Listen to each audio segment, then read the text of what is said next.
안녕하세요. 아름답고 가슴 따뜻한 감동이 있는 사연을 소개해드리는 세상에 이런 감동입니다. 이 영상을 시청하시고 계신 여러분들의 소중한 사연을 저희 공식 이메일로 보내주세요. 여러분들의 구독과 좋아요는 영상 제작에 아주 큰 힘이 됩니다. 중국의 자유부재라는 말씀 들어보신 적 있으신가요? 이게 단순한 과장이 아니라 실제 현실이라는 걸 보여주는 사례들이 있어요. 최근에 한 중국 청년의 이야기가 화제가 되었는데 이 청년이 어떤 일을 겪었는지 말씀드릴게요. 시진핑 주석을 시틀러라고 부르는 티셔츠 사진을 SNS에 올렸다가 큰 곤경에 처했다고 하더라고요. 믿기 힘들겠지만 국가 권력 전복 선동죄로 체포돼서 1년 6개월이나 감옥에 갇혔대요. 하지만 그의 고난은 거기서 끝나지 않았는데 출소 후에도 끊임없는 감시와 압박에 시달리다 결국 해외 망명을 결심하게 되었다고 합니다. 그런데 출국이 금지된 상황에서 합법적인 방법은 없었죠. 결국 그는 목숨을 걸고 제트스키를 타고 300km가 넘는 바다를 건너 한국 인천 앞바다까지 오는 위험천만한 여정을 선택했습니다.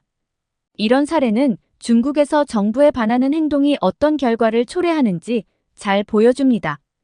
단순한 의견 표현조차도 자유와 인권을 위협받을 수 있는 상황인 거죠. 그리고 이는 일반 시민뿐 아니라 상류층에게도 예외가 아니라고 합니다. 이어서 중국의 한 상류층 대학생의 이야기를 사연자분 대신해서 읽어드리겠습니다. 안녕하세요. 저는 베이징에서 영화를 공부하고 있는 샤오웨이입니다. 제가 살고 있는 베이징은 정말 특별한 도시예요.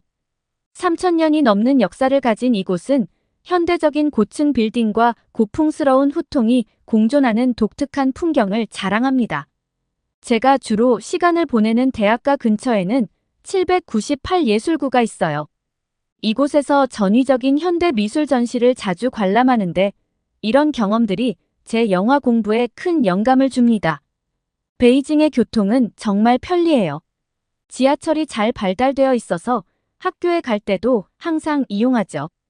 다만 겨울철 스모그가 심할 때는 마스크 없이 외출하기가 힘들어요. 그래도 도시 곳곳에 있는 공원들, 특히 제가 자주 가는 이화원은 맑은 공기를 마시며 휴식을 취할 수 있는 오아시스 같은 곳이에요. 제 배경에 대해 잠깐 말씀드리자면 저는 운 좋게도 안정된 환경에서 자랄 수 있었어요. 아버지는 국영기업의 고위 임원으로 어머니는 베이징 대학교 교수로 오랫동안 일하고 계세요. 덕분에 저는 베이징 제2외국어학교라는 좋은 고등학교를 나올 수 있었고 지금은 베이징 영어학원에서 공부하고 있죠. 부모님 덕분에 좋은 교육을 받았을 뿐만 아니라 매년 가족 여행도 다녀올 수 있었어요. 사실 저는 우리나라에 대해 많은 애정을 가지고 있어요. 오랜 역사와 문화, 경제적 성장, 과학기술의 발전 등 자랑할 만한 점이 많다고 생각해요. 물론 완벽한 나라는 없겠지만 13억이나 되는 인구가 비교적 안정된 삶을 살 수 있다는 점은 정말 대단한 일 아닐까요? 세계화 시대에 살고 있지만 솔직히 다른 나라에 대해 깊이 생각해 본 적은 없었어요. 해외여행을 가긴 했지만 그저 관광지를 구경하는 정도였죠. 우리나라의 역사와 문화, 경제 발전을 생각하면 다른 나라들이 그리 특별해 보이지 않았거든요.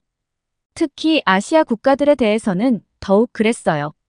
뉴스에서 우리나라의 영향력이 커지고 있다는 얘기를 자주 들어서인지 다른 아시아 국가들은 우리의 그늘에서 살아가는 작은 나라들처럼 여겼죠. 영화를 전공하고 있지만 사실 중국 영화와 할리우드 영화 외에는 잘 몰랐어요. 다른 나라 영화들, 특히 아시아 영화들은 왠지 수준이 떨어질 거라고 생각했거든요. 한국이나 일본 영화 들어본 적은 있지만 별로 관심이 가지 않았죠. 하지만 제 인생에 예상치 못한 변화가 찾아왔어요. 그것도 아주 우연히 본 한국 영화 한 편 때문에. 그 영화는 제가 굳게 믿고 있던 모든 것들을 뒤흔들어 놓았어요. 제가 알고 있던 세상이 전부가 아니었다는 걸 깨닫게 해준 거죠. 금요일 밤 술자리를 끝내고 기숙사로 돌아왔을 때 친구들은 계속 놀자고 했지만 전 피곤해서 방으로 들어왔죠. 침대에 누워 휴대폰을 뒤적이다 문득 영화 생각이 났어요. 평소라면 중국 영화나 할리우드 블록버스터를 골랐겠지만 그날따라 뭔가 새로운 걸 보고 싶더라고요. 영화 앱을 열어 이것저것 훑어보다가 서울의 봄이란 제목이 눈에 띄었어요. 한국 영화였죠. 솔직히 말하면 처음엔 그냥 넘기려고 했어요. 우리나라에선 한국 문화를 그리 달갑지 않게 여기거든요. 특히 최근엔 정부에서 한국 콘텐츠에 대한 규제를 강화하고 있어서 더욱 조심스러웠죠. 뭐야, 한국 영화를 왜 봐? 하는 생각이 들었어요. 그동안 한국 영화라고 하면 뻔한 로맨스나 유치한 코미디밖에 없을 거라고 여겼거든요.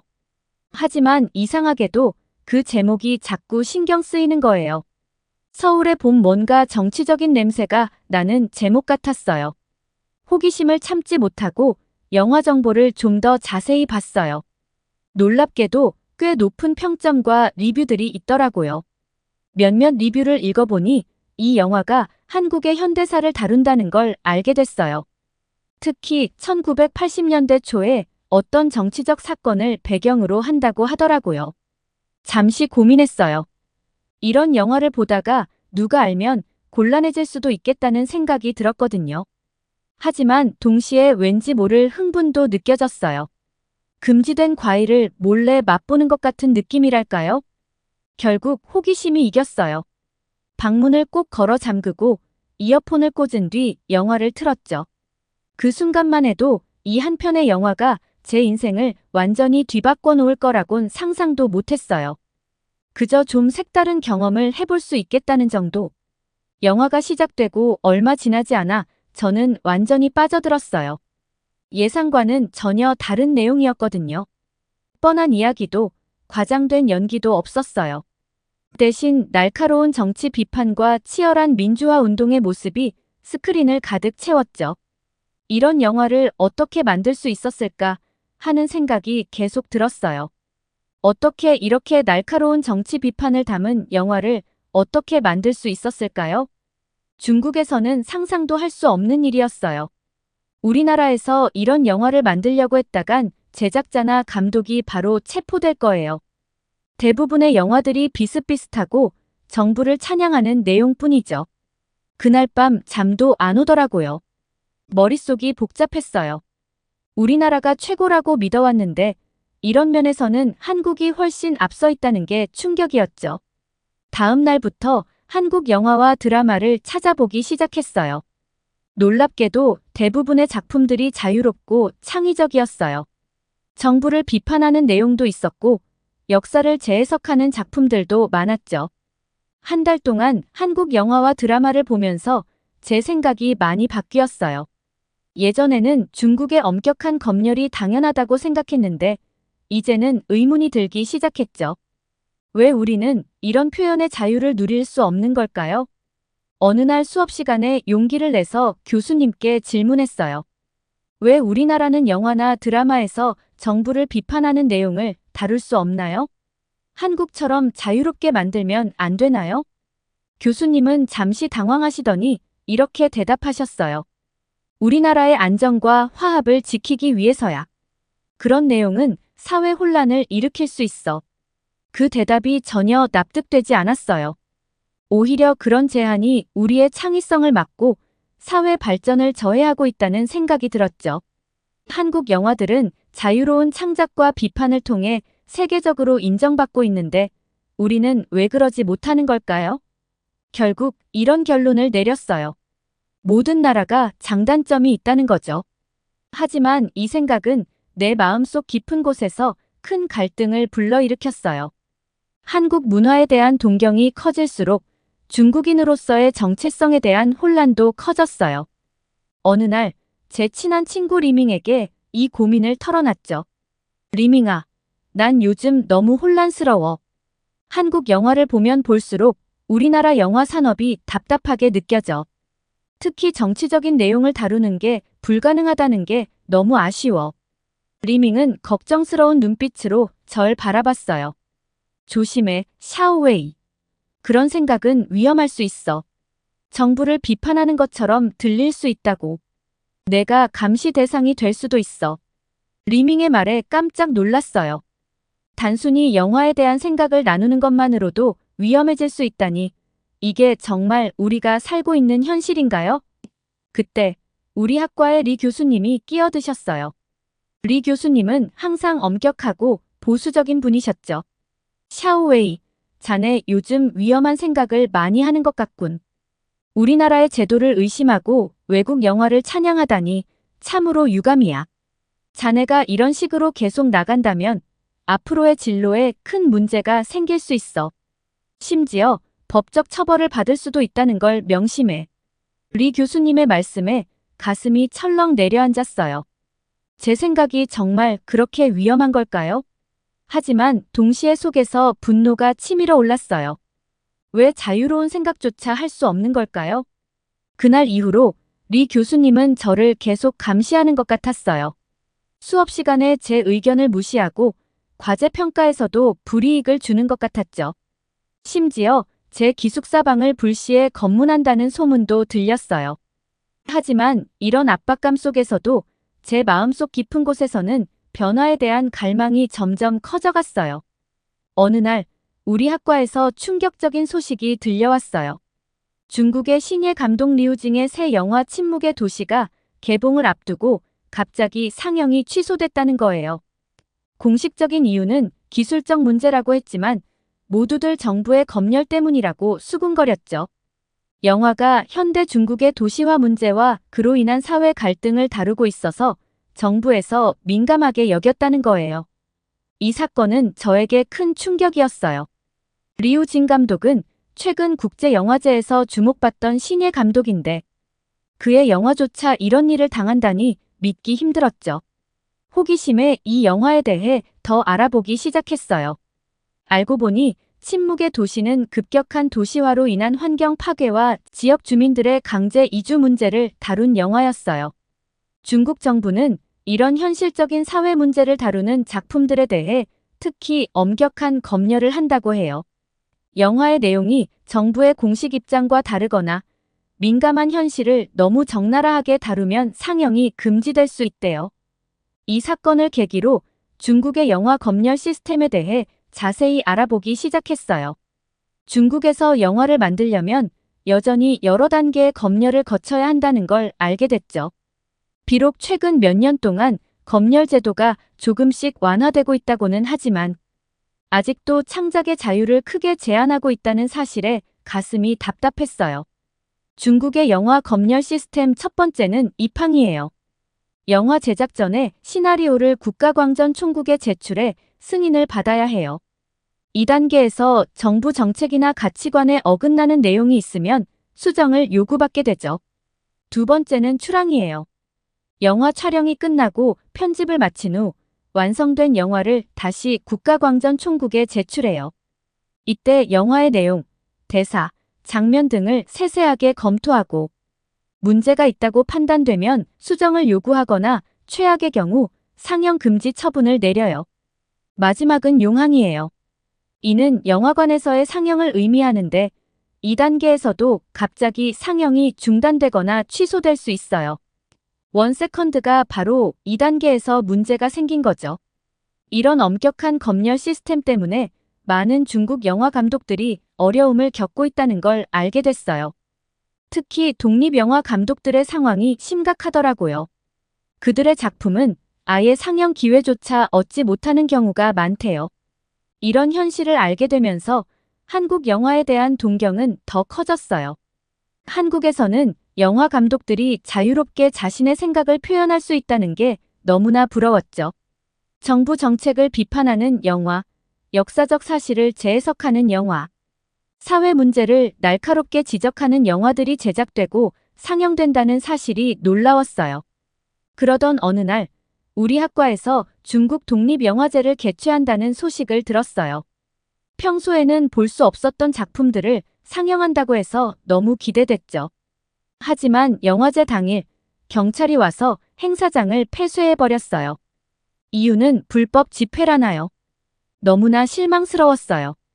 단순히 영화를 보고 토론하는 것조차 허용되지 않는다니. 이게 과연 옳은 걸까요? 영화는 단순한 오락거리가 아니라 사회를 비추는 거울이자 변화를 이끄는 힘을 가진 예술인데 말이에요. 이 사건 이후로 제 마음속 갈등은 더 깊어졌어요. 한편으로는 우리나라를 사랑하지만 다른 한편으로는 이런 제약들이 너무 답답하게 느껴졌죠. 그러던 중 우연히 서울의 봄의 감독 인터뷰 영상을 보게 됐어요. 그는 이렇게 말하더라고요. 역사를 직시하고 과거의 잘못을 인정하는 것이 미래로 나아가는 첫걸음입니다. 영화는 그 과정을 도울 수 있어요. 이 말이 제 마음에 큰 울림을 주었어요. 한국 영화 산업이 세계적으로 인정받게 된 이유를 이제야 조금은 이해할 수 있을 것 같아요. 그들은 자유롭게 생각하고 그 생각을 두려움 없이 표현할 수 있으니까요. 검열의 벽에 막히지 않고 다양한 주제, 새로운 형식의 영화를 만들 수 있으니까요. 물론 한국 영화 산업이 완벽하다는 건 아니에요. 그들도 나름의 어려움이 있겠죠. 하지만 적어도 창작의 자유가 보장된다는 점은 정말 부러웠거든요. 특히 서울의 봄 같은 영화를 보면서 과거의 정치적 사건을 비판적으로 다룰 수 있다는 점이 놀라웠어요. 이제 제 꿈은 조금 바뀌었어요. 단순히 유명한 감독이 되는 것이 아니라 우리나라 영화 산업의 변화를 이끄는 사람이 되고 싶어요. 검열의 벽을 조금씩 허물고 더 자유로운 창작 환경을 만들어가고 싶어요. 그래서 언젠가는 우리 영화 감독들도 한국 감독들처럼 정치적, 사회적 이슈를 자유롭게 다룰 수 있게 되기를 바라요. 하지만 이런 꿈을 꾸는 것조차 위험할 수 있다는 게 현실이에요. 제 생각을 공개적으로 말했다가는 학교에서 퇴학당하거나 더 심각한 결과를 맞을 수도 있겠죠. 그래서 요즘은 제 생각을 일기에 적어요. 언젠가 이 일기가 영화의 시나리오가 될 수 있기를 바라면서요. 한국 영화를 보면서 느낀 감동과 충격, 그리고 우리나라 영화 산업의 현실을 마주하면서 느낀 아쉬움, 이 모든 감정들이 저를 성장시켰어요. 앞으로 어떤 어려움이 있어도 제 안의 창의성과 열정을 포기하지 않을 거예요. 물론 현실적인 어려움도 있어요. 만약 제가 정부를 비판하는 내용의 영화를 만들려고 한다면 아마도 제작 단계에서부터 중단될 거예요. 심지어 법적 처벌을 받을 수도 있겠죠. 그래서 지금은 조심스럽게 움직이고 있어요. 제 생각을 직접적으로 표현하기보다는 은유와 상징을 통해 우회적으로 표현하는 방법을 연구하고 있죠. 서울의 봄을 보면서 특히 인상 깊었던 건 영화가 단순히 과거의 사건을 재현하는 데 그치지 않고 현재의 정치 상황에 대한 메시지도 담고 있다는 거였어요. 이런 식의 영화 제작이 우리나라에서도 가능해질까요? 아마 당장은 어렵겠지만 언젠가는 가능해질 거라고 믿어요. 최근에는 몇몇 친구들과 비밀리에 독립영화 동아리를 만들었어요. 우리는 정부의 감시를 피해 작은 규모의 영화들을 만들고 있어요. 주로 일상적인 이야기들이지만 그 속에 우리의 생각과 꿈을 담으려고 노력해요. 언젠가 이 영화들이 세상에 나올 수 있을까요? 아직은 모르겠어요. 이런 경험들을 거치면서 제 꿈은 크게 바뀌었어요. 이제는 단순히 유명한 감독이 되는 것이 아니라 우리나라 영화 산업의 변화를 이끄는 사람이 되고 싶어요. 한국 영화처럼 자유롭고 창의적이면서도 우리나라의 독특한 매력을 담아낼 수 있는 영화를 만드는 것이 제 새로운 목표가 되었죠. 어릴 적 제가 누렸던 특권들인 최고의 교육, 풍족한 생활, 해외여행 등 이 모든 것들이 이제는 조금 다르게 느껴져요. 그때는 몰랐지만 우리가 누리는 안정과 풍요 뒤에 숨겨진 제약들이 보이기 시작한 거죠. 한국 영화에서 보여지는 표현의 자유, 사회 비판, 역사적 성찰 같은 것들이 우리에겐 없다는 사실이 점점 더 아쉽게 다가왔어요. 이런 점들을 알게 되면서 제가 그토록 자랑스러워하던 조국에 대해 실망감이 커져갔어요. 물론 우리나라의 빠른 발전과 안정된 사회 시스템은 여전히 자랑스러워요. 하지만 이제는 그것만으로는 부족하다는 생각이 들어요. 정신적인 자유, 창작의 자유 같은 것들이 얼마나 중요한지 깨닫게 된 거죠. 한국 영화 속 인물들이 보여주는 열정과 자유로움을 보면서 우리 사회에도 이런 모습이 필요하다고 느꼈어요. 동시에 우리나라가 이런 면에서 뒤처져 있다는 사실에 가슴이 아팠죠. 이런 생각들이 제 내면에 큰 갈등을 일으켰어요. 한편으로는 지금 누리고 있는 안정된 삶을 포기해야 할지도 모른다는 두려움이 있었죠. 하지만 다른 한편으로는 이런 변화가 우리 사회 전체를 위해 꼭 필요하다는 확신이 들었어요. 우리나라에 대한 실망감과 동시에 변화의 가능성에 대한 희망도 생겼어요. 제 꿈을 향해 나아가는 길은 분명 위험하고 어려울 거예요. 하지만 저는 포기하지 않을 겁니다. 검열의 벽을 조금씩 허물고 더 자유로운 창작 환경을 만들어가는 것이 제 목표예요. 그래서 언젠가는 우리 영화 감독들도 한국 감독들처럼 정치적, 사회적 이슈를 자유롭게 다룰 수 있게 되기를 바라요. 이를 통해 제가 실망했던 우리나라의 모습들을 하나씩 개선해 나가고 싶어요. 이 글을 쓰는 지금도 제 마음은 불안해요. 이런 생각을 가졌다는 이유만으로 처벌받을 수 있다는 걸 알기 때문이죠. 하지만 동시에 희망도 있어요. 언젠가 우리나라도 변할 거라고 믿기 때문이에요. 그때까지 저는 계속해서 영화를 사랑하고 배우고 만들어갈 거예요. 그리고 언젠가 제 영화로 세상을 조금이라도 바꿀 수 있기를 꿈꿉니다. 한국 영화들이 제게 새로운 시각을 준 것처럼 제 영화도 누군가에게 그런 역할을 할 수 있기를 바라요. 비록 지금은 먼 꿈처럼 느껴지지만 언젠가는 우리나라에서도 서울의 봄 같은 영화가 만들어질 수 있을 거예요. 그리고 그 영화의 감독이 바로 제가 되어 우리 사회의 모습을 더 나은 방향으로 변화시키고 싶습니다. 제가 들려드릴 이야기는 여기까지입니다. 사연을 듣고 함께 해주셔서 감사합니다. 저희는 실제 사연을 제보받고 있습니다. 힘이 되는 응원의 메시지를 남겨주시면 사연자분에게 전달해드리도록 하겠습니다. 저희가 전해드리는 사연이 시청자분들의 하루에 작은 힘이 될 수 있으면 좋겠습니다. 지금까지 세상에 이런 감동이었습니다. 좋은 영상으로 다시 찾아뵙겠습니다. 감사합니다.